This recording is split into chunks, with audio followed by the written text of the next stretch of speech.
Welcome back to the YouTube channel Malawi Cameras. Think she's a Gigi na china so ilo kwambiri. Anyway guys, pali lero li sindufuna ndi kambe zambiri. Koma lero ndifuna ndingotanthauza ndisanduke Akila. Mwina Akila na maziwa. Tafika. Ndingofuna ndikhale Akila wanu lero. Koma peto kwa video hii nimufana ndopasani tinakamba dzulo kunena kuti Russia yagwidwa ikuperekera chani ikuperekera like intelligence kuyuza Iran. Hey, ali pakuti asinjeni. Yeah, ma Americans ali pakuti sinja.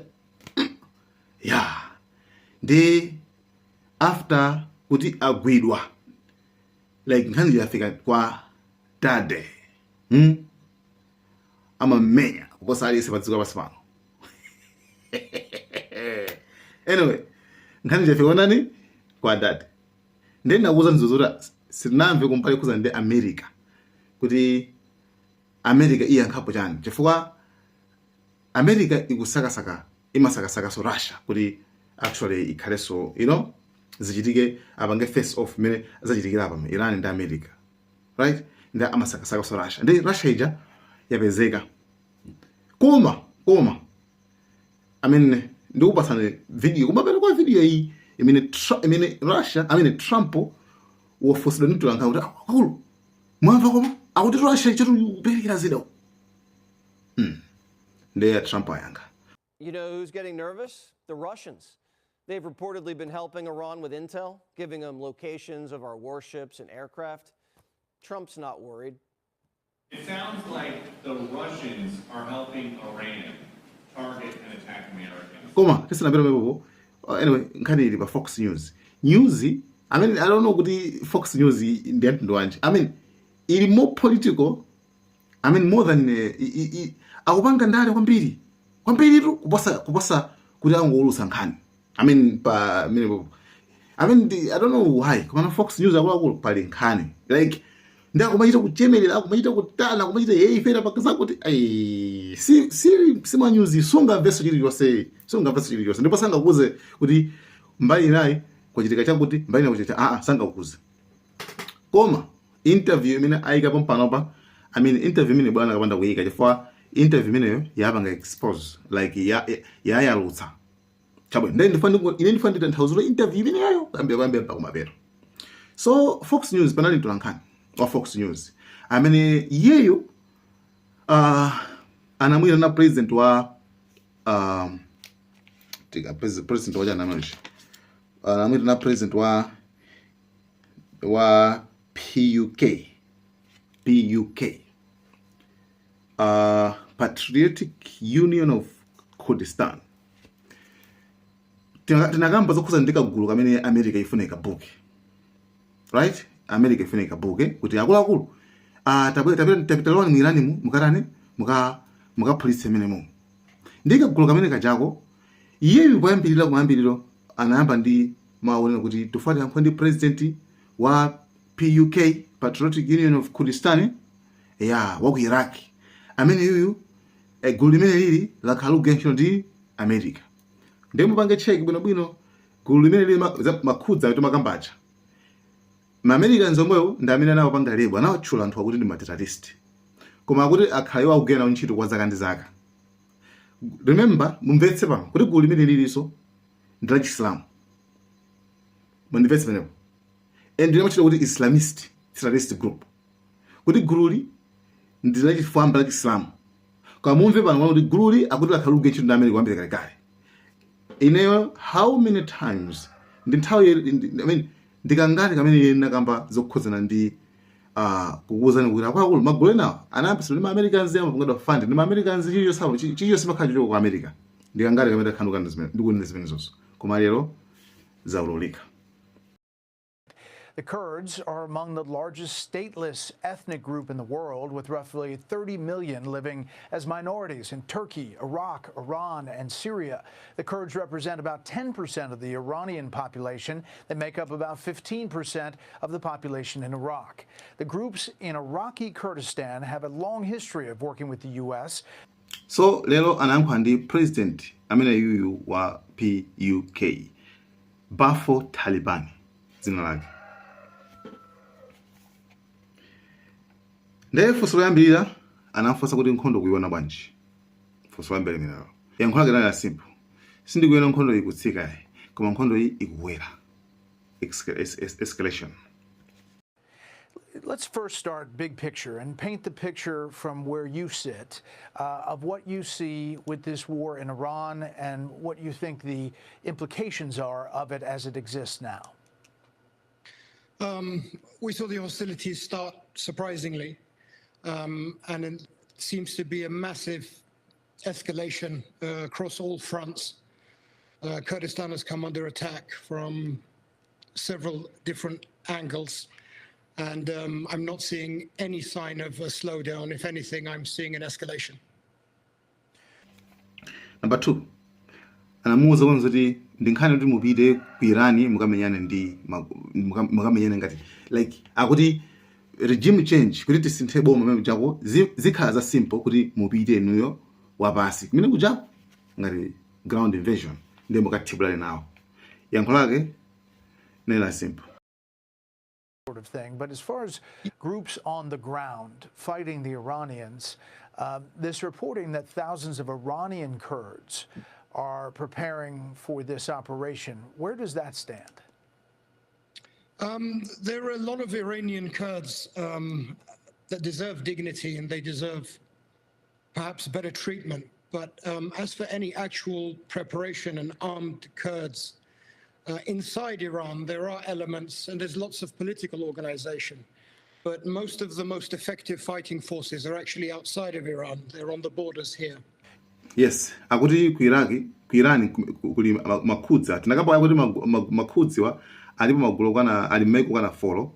I mean ose wana 30 to 40 million ku Iran, ku Syria, ku Iraq, komanso ku Turkey. So iyeyo anakamba mwachimvemvemve kuti komatu ku Iraniko magulu amene alipo sima fighters si anthu ankhondo yake koma magulu amene ali ku Iran ndi magulu ali ngati mwa ma political parties ngati mwina magulu andali ali mo political basi ndandale koma sima fighters. Ma fighters ali kuti ko ali ndi ifeyo anthu aku Iraq ife ndi ma fighters simple. So kenako afterwards inafika poti wayamphani tuta Trump. Yeah, Trump makani papa. So wamkhani Trump, yes, namkhani Trump amatiani. Trump akutana amaonesa ngati ali concerned ali akudada wala kutsinzina komanso makamaka amawunyengerera kuti atani apite ku Iran ko komanso amene amasamala za iwo kuti akhale ndi dziko pachitana kamba ndi ma stateless anthu oti alibe dziko lawo lenileni anthu amene wawo. Yeah, so ade amasamala za iwo kwambira kale 2002 kwambira amene akugaya na ntchito like magwisa ntchito kuti azipanga za chifamba around komano tayo sasa amasamala akasamalirero. I mean ma Americans umundimira mabangira ma Americans kufuna basi afuna kugwisa ntchito pati papa akaphetse kuyani akaphetse. He was very charming, he was very kind. I could feel the emotion in his voice. He said that the Kurds were great fighters. My understanding is that the protection of their people in Iraq is paramount. He's very grateful for all the years that we have served and I have spent with your special forces. Tabwino. Kuchoka pamene baba anamufunsa kuti wayankhaso ndi Abbas Araghchi amene ali foreign minister wa dziko la Iran. Yes, makamaka mwayankhana zotani. You also talked to the Iranian foreign minister. Yes. What is their take on things from your call? Do you believe that regime change is possible the way it's heading right now? The foreign minister, His Excellency, expressed great disappointment, if I'm honest with you. He indicated that as far as they were concerned, the talks were going well. He implied that a technical group was supposed to sit together in the upcoming days to discuss technical matters.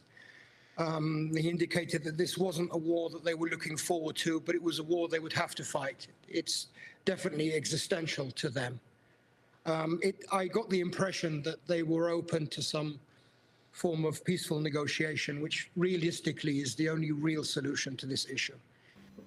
Tukamba za munthu amene amfuna mtume kuti apite ku Iran akaphalisa anthu amene akagwetse bomba. So munthu amene anayankha kuti ambassador akachinda yankho anaye koma nawo amaonesa ali very disappointed.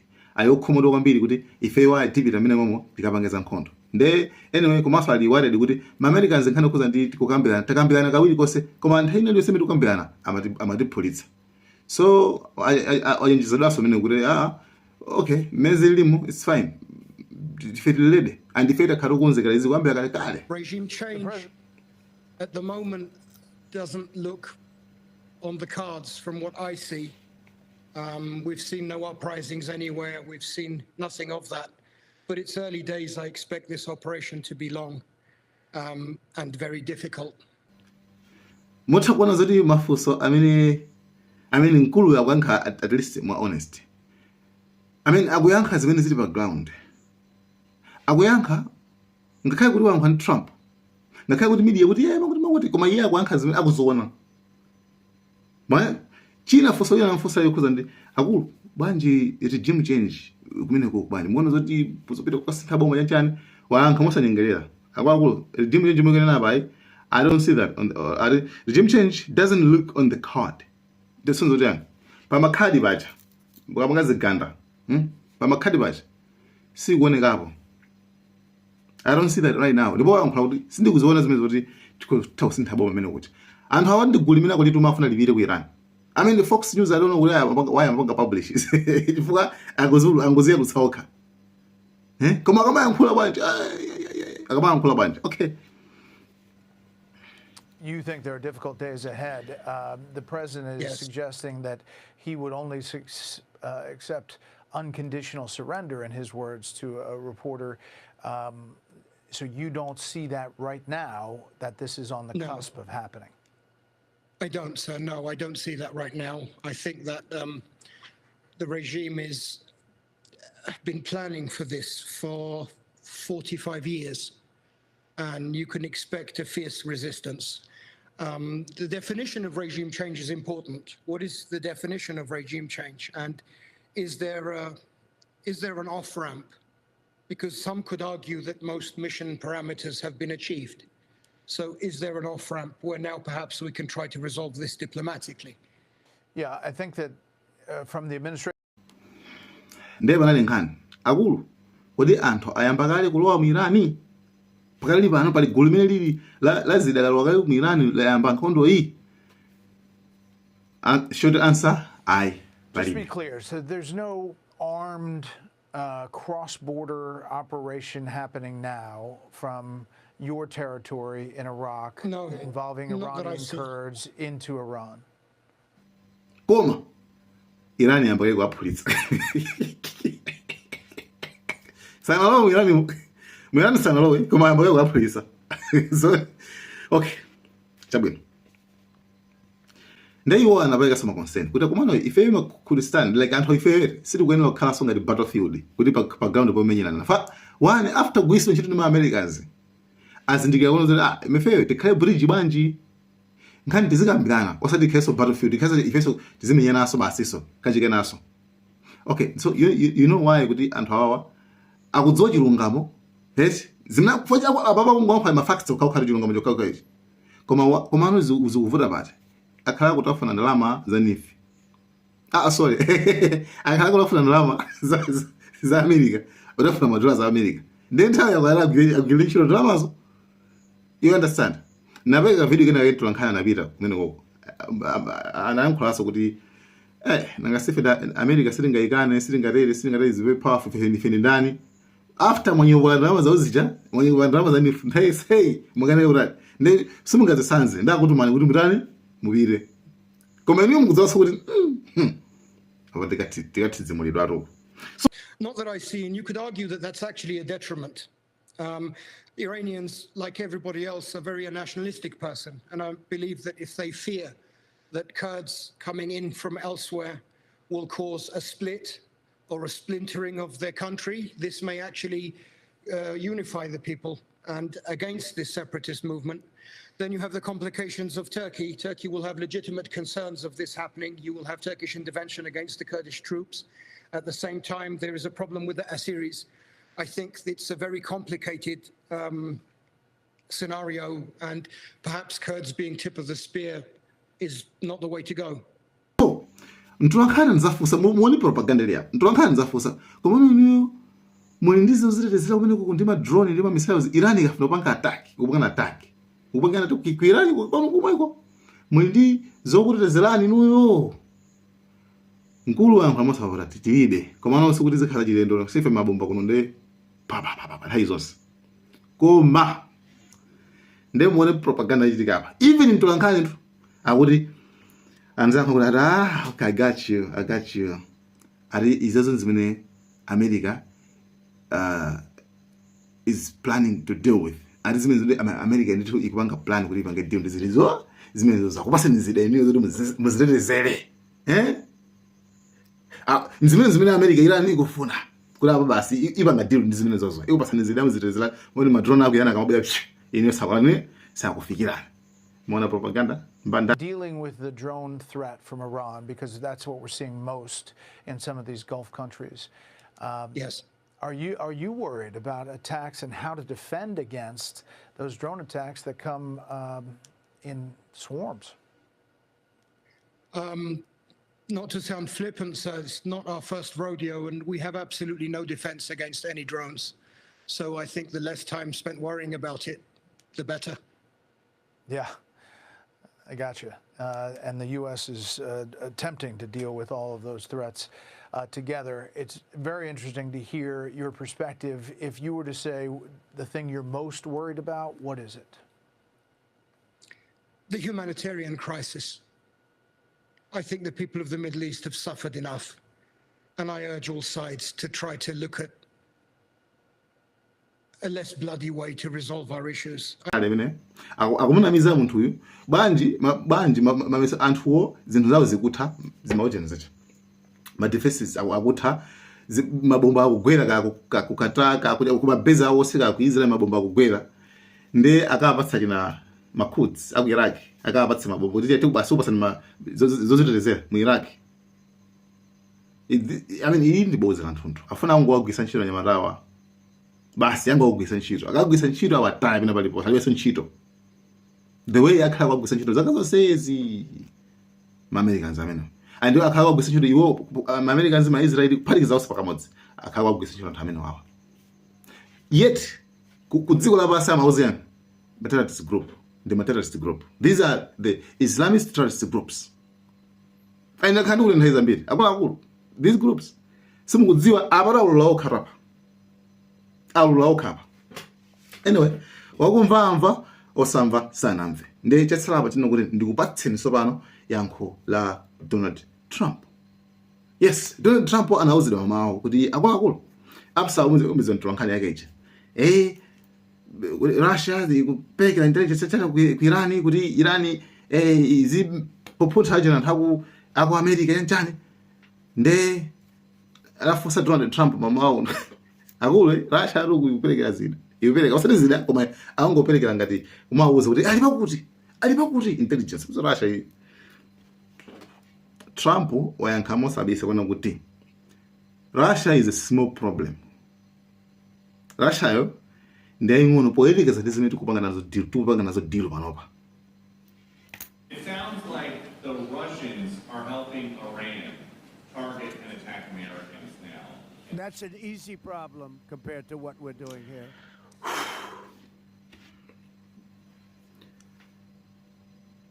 I mean, mesa mari kasimo problem. Okay, payamba bari Iran ya chepa kwa pili.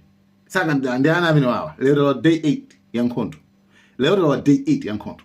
Ndiana amene wawa. Lero li akuti chani afuseni. Akuti Russia ndi zezing'ono Russia taing'ono poyerekeza ndi vuto medu kutupakana udilu pano pale sonzo ti Iran akuluakulu I don't know ine sinofana pa comment koma ine mupanga judge yani sine comment yanga ndakupasani chilichonse packed information yonse sine I mean zonse nkhani imene iso muthoka peza pa Fox News I mean channel jawo mukaonera bwinobwino then nango sanduka akira pa nkhani imeneyi maganizo ano ndi woti nkhondo iyi mukuona bwanji a Trump sanatope. In Iran, we're doing very well. America sikupanga ngati mmene imapangira muchapayambirira, right? By the way, Iran deputy foreign minister wachuli kwa foreign minister wayankhula wauza mayiko aku Europe kuti akuluakule nkhondo imisalowelere isiyene and famukalowelera amene mukhala malowa inanunso mukhala legitimate target mukhala target ndithu ya ifeyo. We have already informed the Europeans and everybody else that they should be careful not to be involved in this war of aggression against Iran. If they help, I'm not trying to name any country, but if any country joins in the aggression against Iran, join America and Israel in the aggression against Iran, definitely they will be also legitimate targets for Iran retaliation.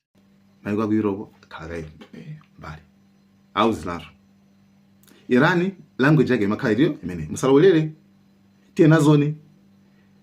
Trump akumati yani salendani unconditional surrender musalende basi tisankhe tsogolo kwanuko nkhondo sinathe. Trump afuna awinire pa social media, Trump afuna awine pakamwa nkhondo isanathe.